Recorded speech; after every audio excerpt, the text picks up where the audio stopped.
Welcome in to our first round 2 mock of the 2022 NFL draft season.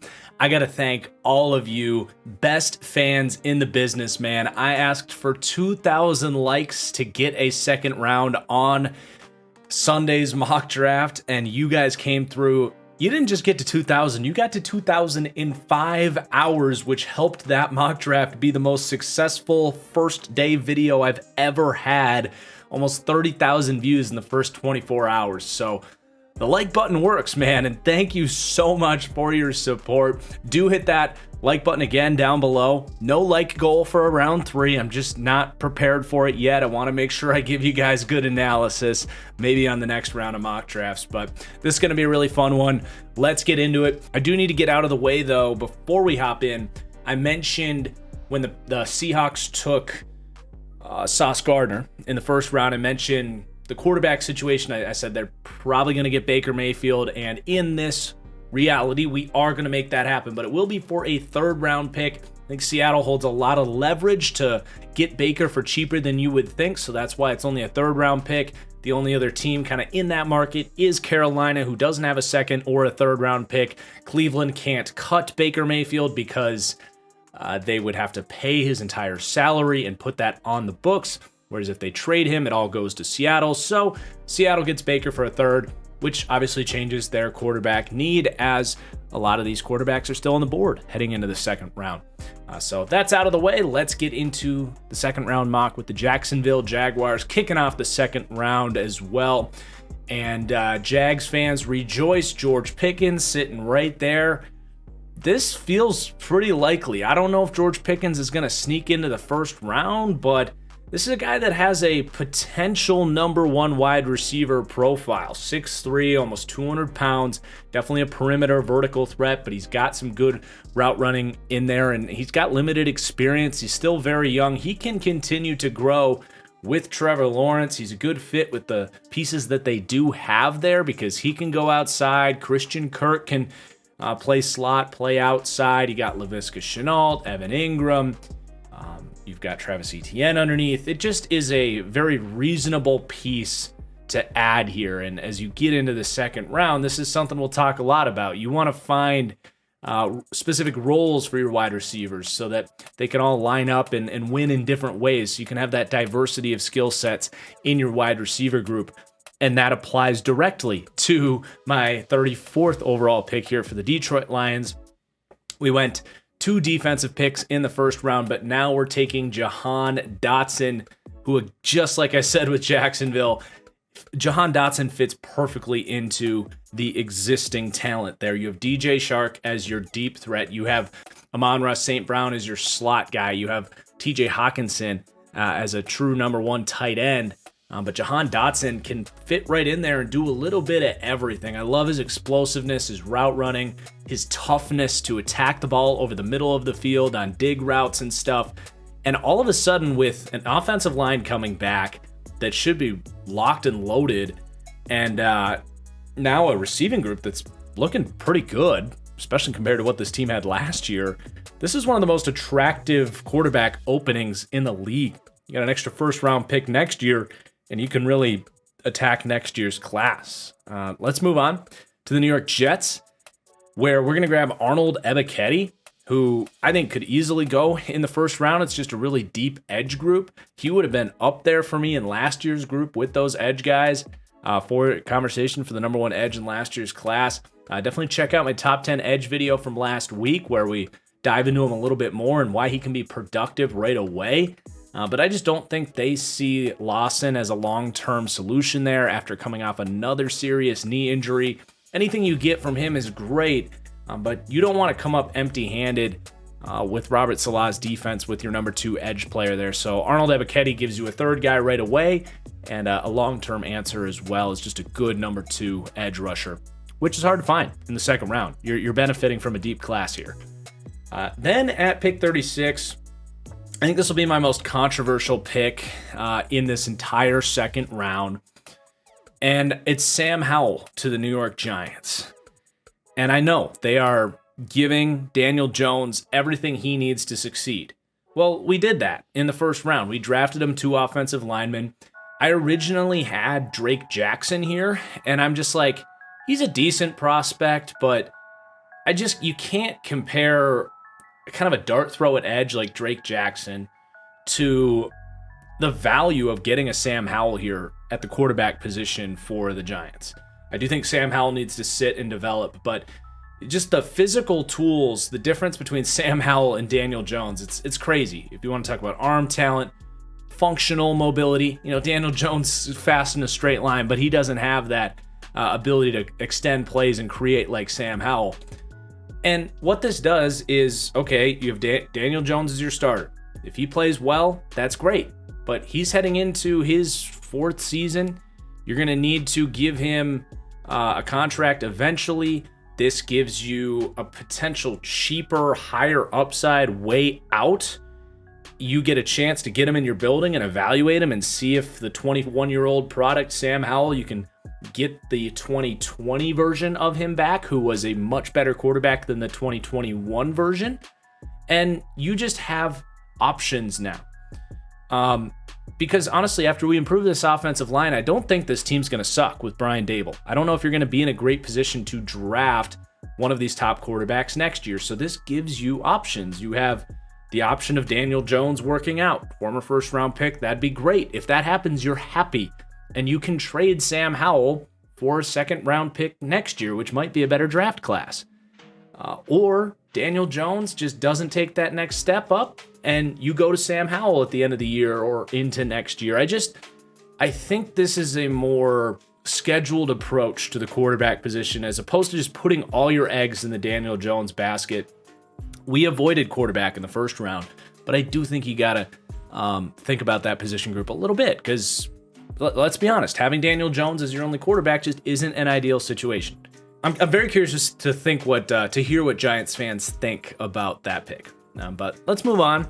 And I tweeted this one out last night, or right now, before I recorded this at 1:30 in the morning. But anyway, this has quickly become, ever since I put it to paper here, my favorite non-first round draft pick that could very realistically happen. And it is Zion McCollum to the Houston Texans. And I've spent a lot of time talking about how unique it is for the Houston Texans in that whoever they draft, you have to make sure that they want to be there. They have a very unique culture in that way. They've done a good job so far of doing that. Players that wanted to be released or traded, if they could get something for them, they've let them out the door.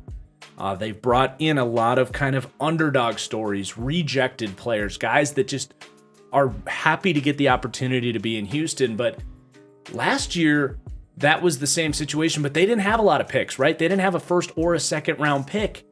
So it wasn't as important, but now you have all these picks in the 1st and 2nd round because they stunk. They had their own picks. They traded Deshaun Watson.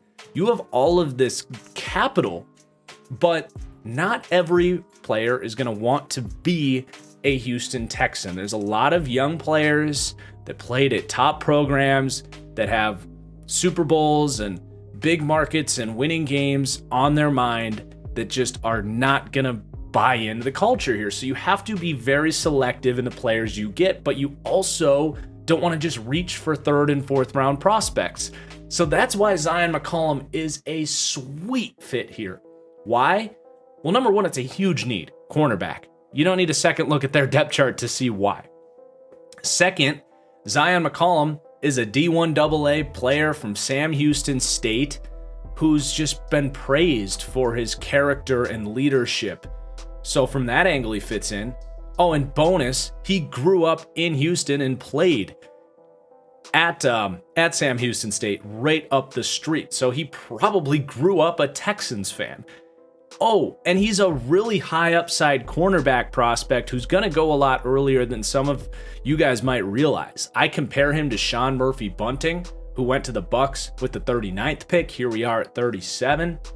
This is a dream pick for the Houston Texans.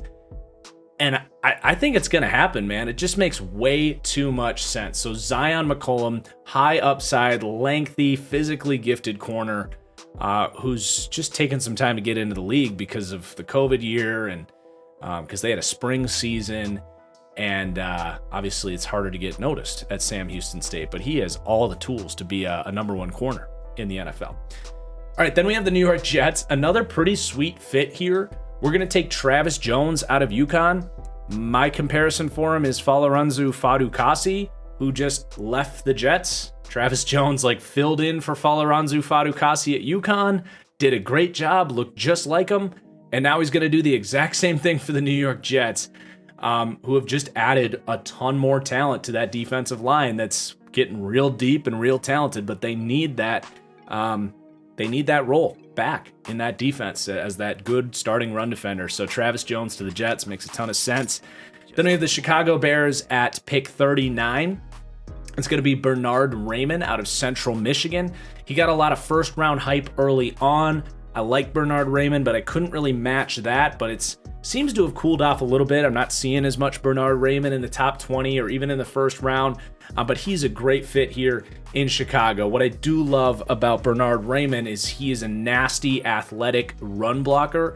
If you want to talk about these Shanahan wide zone blocking schemes, he's a great fit for it. And now the Chicago Bears are going to be running that with the Packers offense coming in here to be implemented in Chicago. So they need a right tackle or a left tackle. Honestly, I'd play Raymond at left. That's where he's comfortable. You can put Tevin Jenkins at right tackle. And that's actually a pretty nasty, at least run blocking front. And Raymond and Jenkins can show some good development as pass protectors.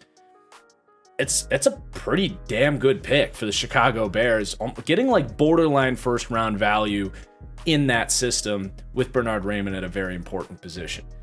Then we have the Seattle Seahawks up at pick 40. I'm going to take Jalen Petrie out of Baylor. And you might be saying, well, what the hell? They already have two safeties. They don't need Jalen Petrie. He's going to be playing slot corner for me in Seattle here. I watched Jalen Petrie last night because I knew I had to get the second round mock up. I was like, he's getting a lot of hype, but is this guy really this? Is he really good enough to go in the second round? This hybrid corner, strong safety guy out of the Big 12. And I watched his tape, and I was sitting in bed next to my wife and getting ready for bed, and I audibly said out loud as she was shutting her eyes, I said, holy this guy's good. And she was like, what? He really caught my attention. Seriously, this guy's one of the smarter, just overhang defenders you'll see. His zone IQ is nuts. He's got really quick feet to kind of make plays in short areas. He has great physicality and almost bend in the trenches. In Baylor's weird scheme, he had to actually play a lot of on ball edge outside linebacker just because they didn't match personnel, so he had to come up and play at the line of scrimmage, and he didn't get bodied by tackles and tight ends. He just feels like a Seattle Seahawk. So he's going to play that star role in this new kind of Fangio style defense. Think about everything Jalen Ramsey does for the Rams. He's not Jalen Ramsey, but that role where he's going to be a threat in run defense, play a lot of mid-zone stuff as a slot corner safety type of nickel defender. Love the fit here. But then with that 41st pick, so the Seahawks gave the third round pick for Baker Mayfield. We're going to trade down and acquire some more picks. I still want to address the offensive line.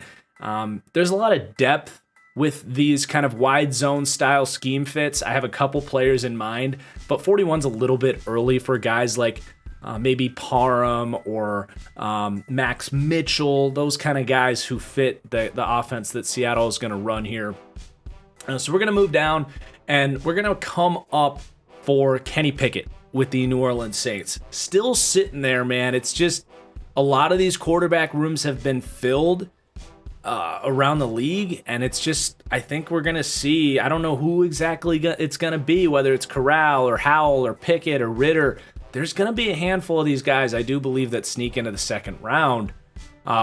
So in this scenario, it just happened to be Kenny Pickett. But for New Orleans, he's a great fit there. I mean, I do think Kenny Pickett needs to play, if not in a dome, at least in the South. Here he gets both. You brought Chris Olave in the first round, and now you have kind of a cheaper quarterback who can at least get the Saints out of this, salary cap window where I think eventually they're going to want to kind of, come up for air instead of every year just kicking money into the future.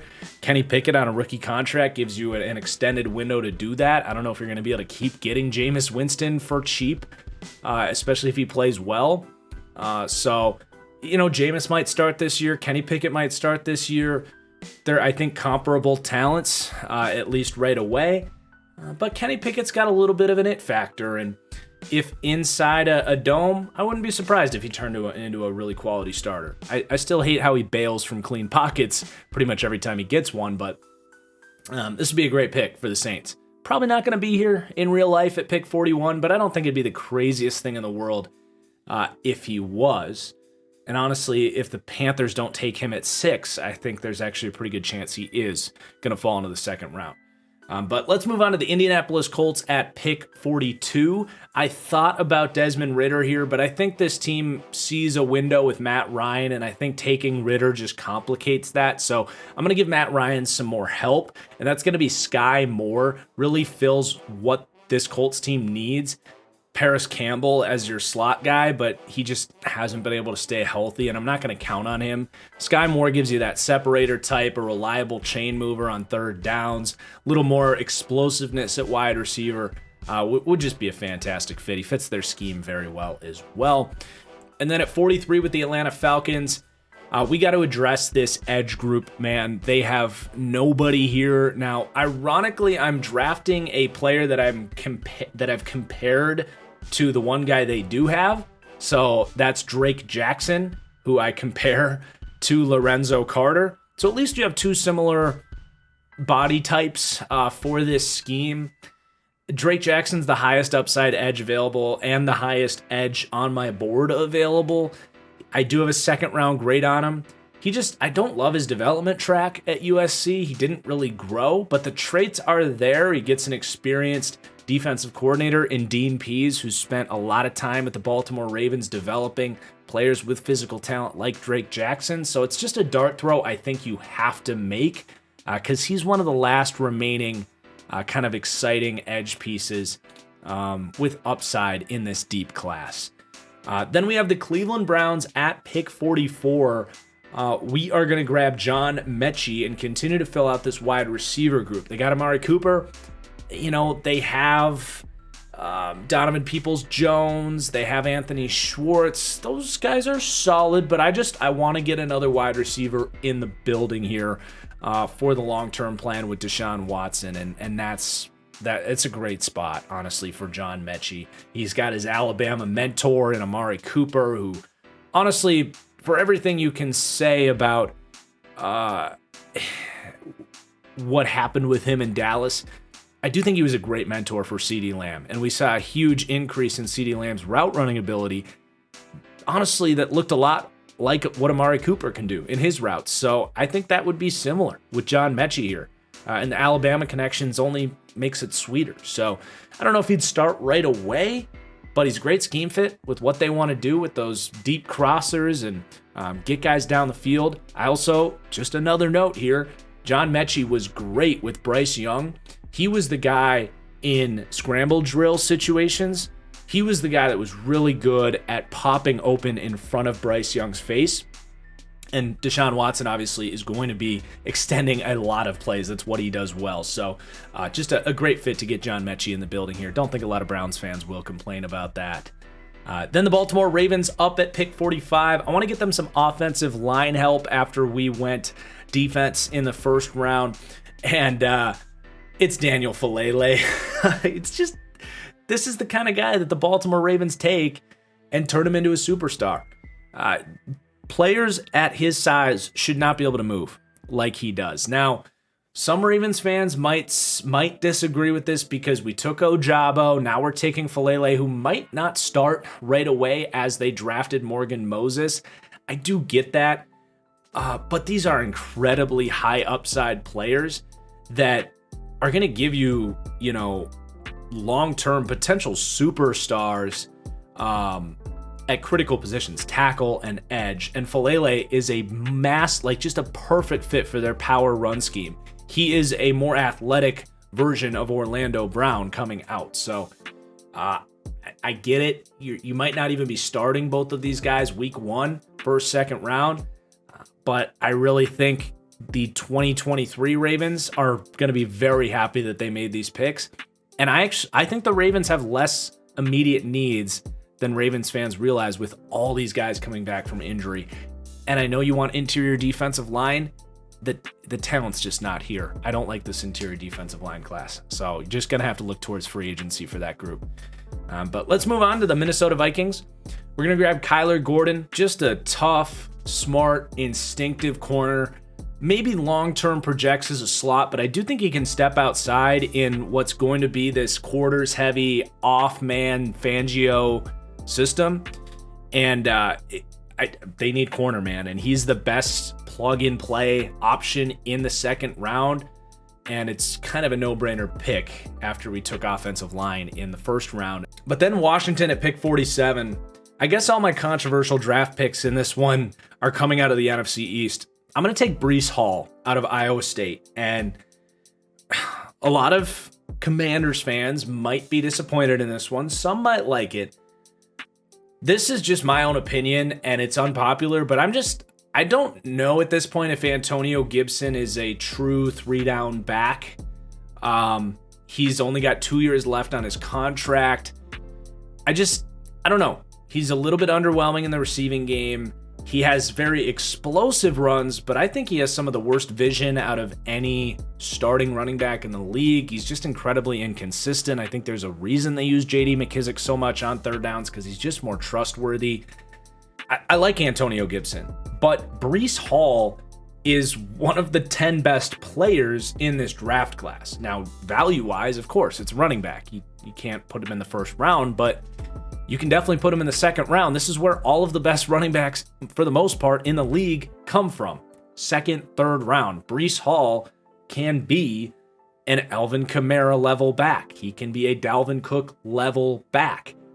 Doesn't that sound a little bit better than Antonio Gibson? Because for me, it is. You've got a pretty good offensive line in front of him. Even if you lost Brandon Sheriff, I like how Wes Schweitzer can plug in there at right guard for you. And, I mean, seriously, he is a more athletic version of Le'Veon Bell. So I love Breece Hall, and he makes Antonio Gibson kind of a change of pace back, which I know there's a lot of Commanders fans that are going to be really upset about that. But for me, it just, the value is here for Breece Hall, and I'm making the pick. And I'm going to hopefully have an elite running game next year, which they just haven't had in a large part because Antonio Gibson is missing some stuff as a running back. Now he can be a third down back. All right, let's move on to Chicago up again here. We're going to grab Alec Pierce out of Cincinnati. So just gives you a good perimeter starter immediately. A ball winner for Justin Fields and a deep threat for Justin Fields. Surprised a lot of people with that 40 time at the combine. I don't think he shows 4.3 speed on tape, but it's nice to know that it's in there. And if they can unlock it vertically in a way that Desmond Ridder really couldn't, that's really exciting. But if nothing else, you have that kind of, Michael Pittman breadth of number 2 perimeter receiver, just role-wise, a guy that can control the sideline, really good on stop routes, can separate really well on slants and show strong hands. So it's a role that they need, and kind of an easy pick for Chicago, honestly. Seattle, where we traded down, I mentioned we were going to be targeting some of these offensive linemen that at 41 would have been a huge reach.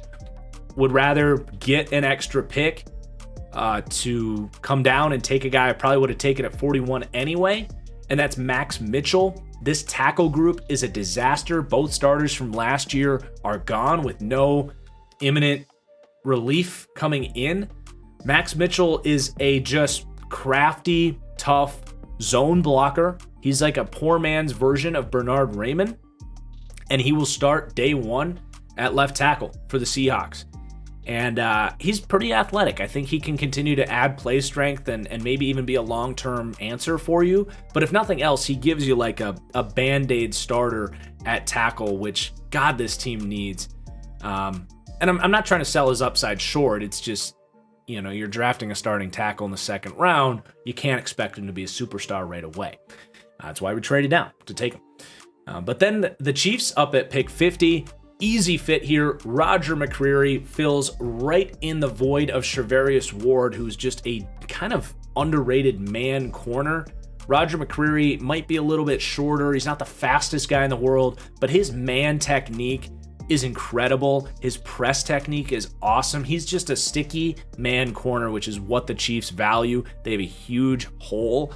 So that's a great pick for the Chiefs right there. And now Atlanta back up at 51. This was a part of the trade down with the Philadelphia Eagles in the first round, picking up this extra second round pick. And we're going to use that extra second round pick to kind of continue this theme of drafting upside and developmental options for the future and really attack this rebuild aggressively. And we're going to take a player that I wouldn't, for most teams, consider here in the second round, but he's getting a lot of buzz, and that's Tyler Smith out of Tulsa. He is a young redshirt sophomore declaring out of Tulsa, which tells you a lot about his athletic profile and the way the NFL views his potential upside. He can't really start day one. His footwork, his hands, his pass protection technique is an unmitigated mess. Like you don't want him on the field right away. But long term, I don't think the Falcons feel great about their right tackle. Name's escaping me out of Washington, but I do think as they think about the future, that is something they want to replace. And I think Tyler Smith long-term can give you that, or with his athleticism in this wide zone blocking scheme, he could come in and play either guard. So he just gives you a long-term answer on this offensive line and is a good upside pick that, again, is going to help you lose games this year and maybe get Bryce Young, which ultimately is, that's the grand prize here. So Pittsburgh Steelers, we're going to grab Jaquan Brisker. They have a glaring need at strong safety. After you took quarterback in the first round, we want to plug any holes we can here. Jaquan Brisker's a strong safety through and through. I think he'd be a better version of Tremaine Edmonds, bringing the same physicality and run defense. Not quite as good of a tackler, but definitely not bad as a strong safety in that way, but much better in man coverage, in zone match situations. And it doesn't hurt that he's in state. So we're going Jaquan Brisker to the Steelers. And then Green Bay up at 53. Going to continue to go playmakers here, man. Definitely would think about offensive tackle, but with Max Mitchell gone and some of these other guys like Bernard Raymond off the board, I don't see a ton of value going for an offensive lineman. I think in the third round, there's going to be options to play guard as you look to kick Elton Jenkins to right tackle. So we're going to go value here with another playmaker in Trey McBride. This team loves 12 personnel, but their tight ends suck. So that's not a very good pairing. Let's get an actual good tight end in the building here. Robert Tonyan can then become more of a wing tight end. As an undersized guy, he'll be much more comfortable in that role. Trey McBride is a full-size dude. He might only be 6'4", but he is an excellent run blocker. He's sturdy. He'll come right in. He's a good run after catch threat. Excellent scheme fit. And this kind of overhaul of the receiving room is complete. And honestly, I prefer this group of playmakers to last year's, even with Devontae Adams, after we added 2 receivers in the first round. Then we have New England up. We're going to grab Darian Kinnard. You got one more big hole left on that offensive line, and it's probably at right guard. But the other thing is they brought back Trent Brown, but he has not been able to stay healthy the last 2 years. So Darian Kinnard is very similar to Trent Brown. He can play right tackle if Brown goes down. That's what he played at Kentucky. He's a scheme fit with this power run scheme, but I'm plugging him in at right guard, and he would be a monster New England Patriot and a day one starter for them.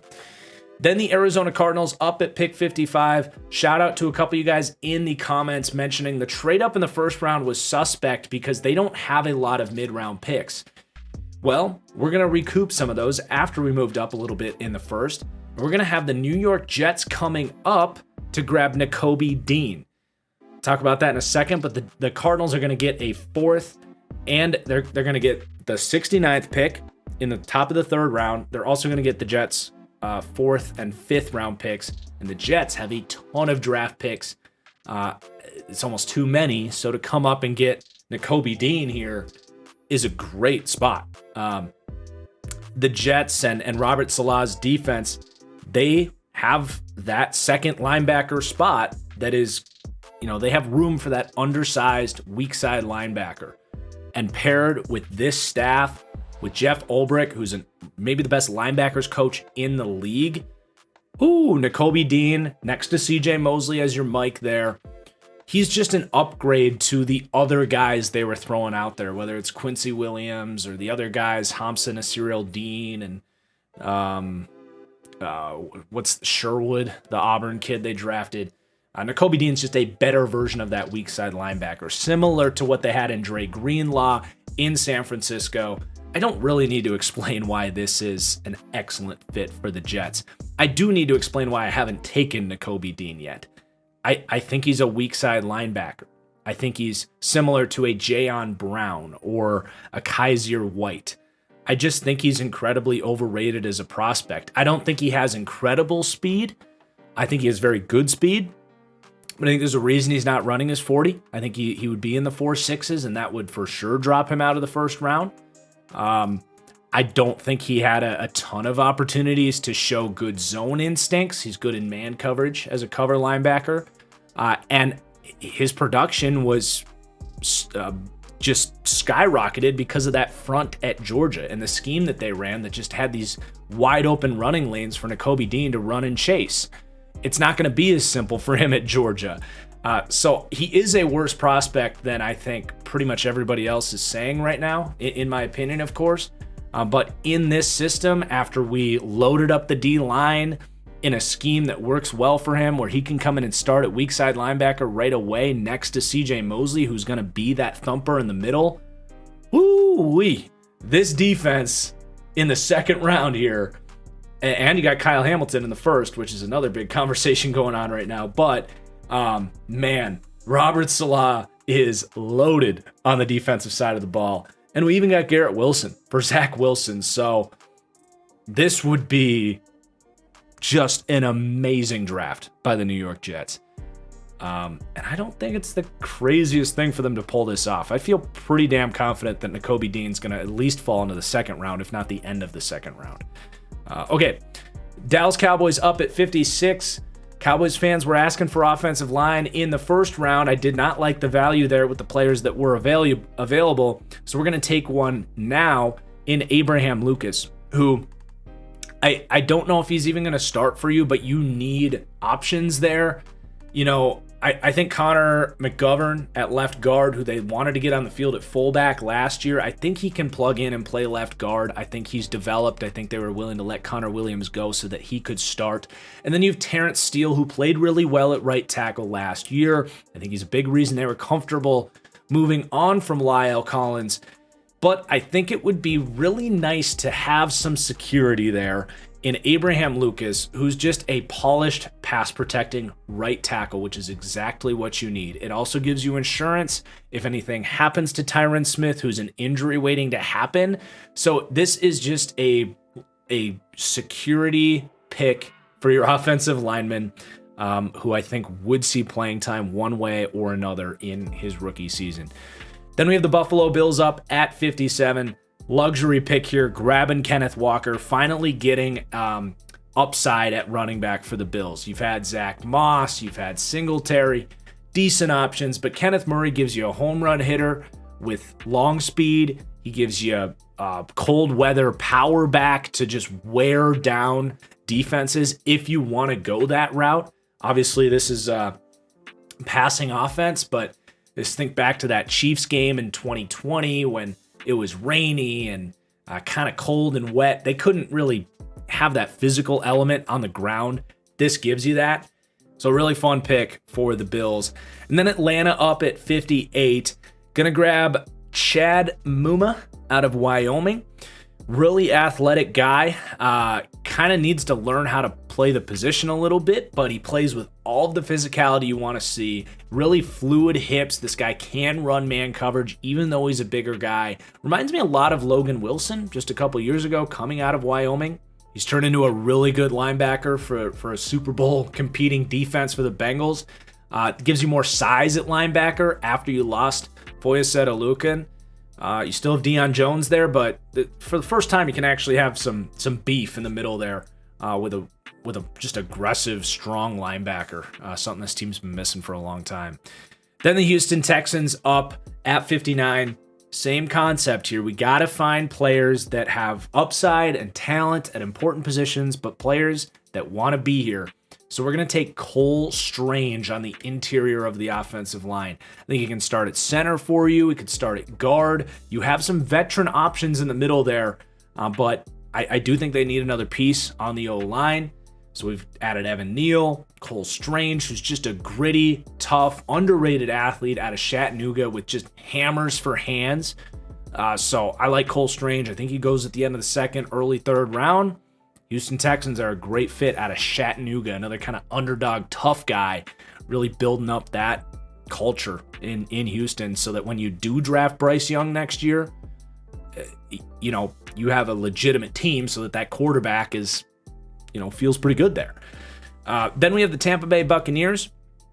We're going to grab Perrion Winfrey.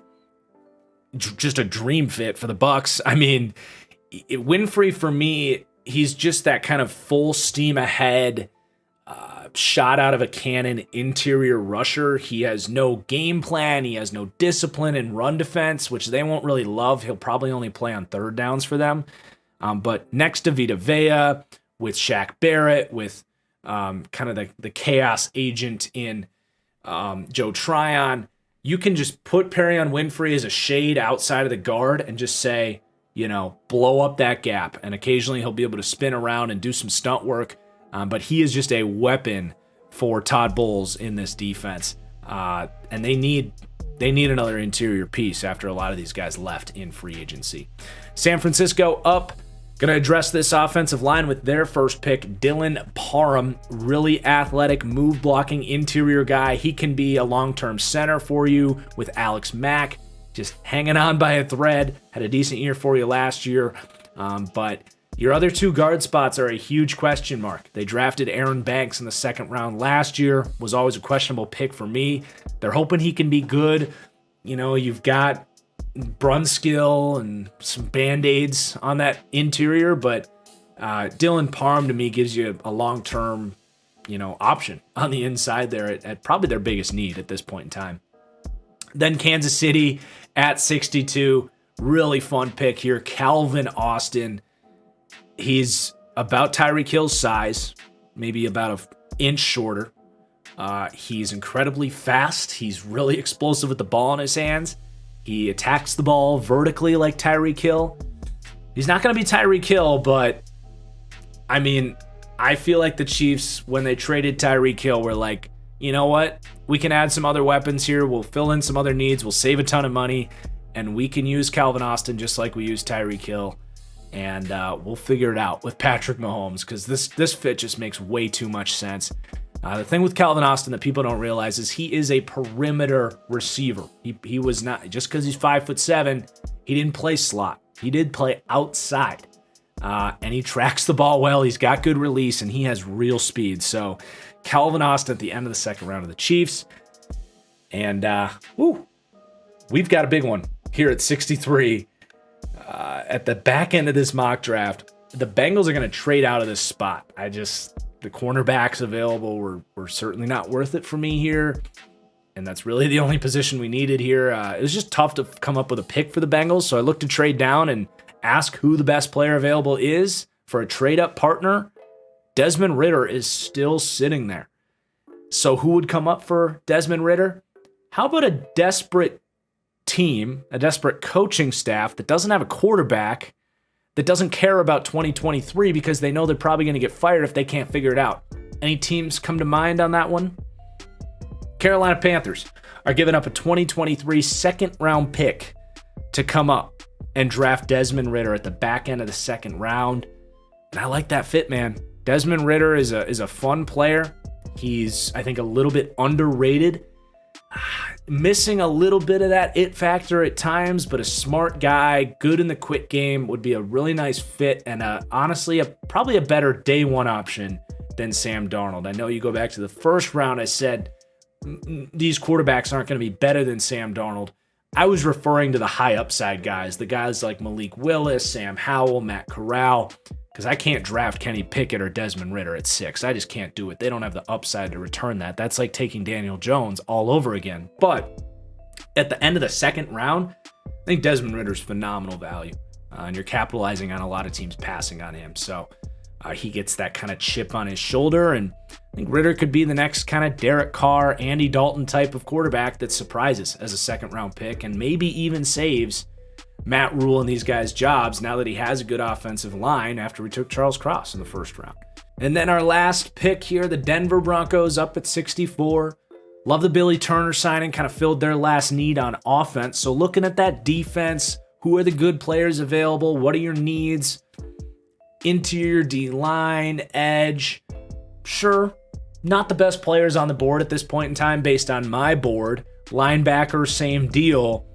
The best kind of defensive player that makes sense for me is Lewis Seen here out of Georgia. I know Broncos fans believe in Caden Stearns. You believe in Johnson out of Indiana. That's great, but those guys are far from proven commodities. So this gives you another roll of the dice. A guy that played on a championship defense, something you're hoping to win here in Denver. He's got a lot of speed. He's an excellent tackler. I wish he kind of squeezed routes a little bit more when he was in more of those man match situations, but for the most part, he's got a really great upside and would compete for your second safety spot right away. And that concludes our second round mock draft. That was a ton of fun. Really hope you guys enjoyed. Again, please do hit that like button and make sure you subscribe if you aren't already. Come back for some more draft content just around the corner. Peace out.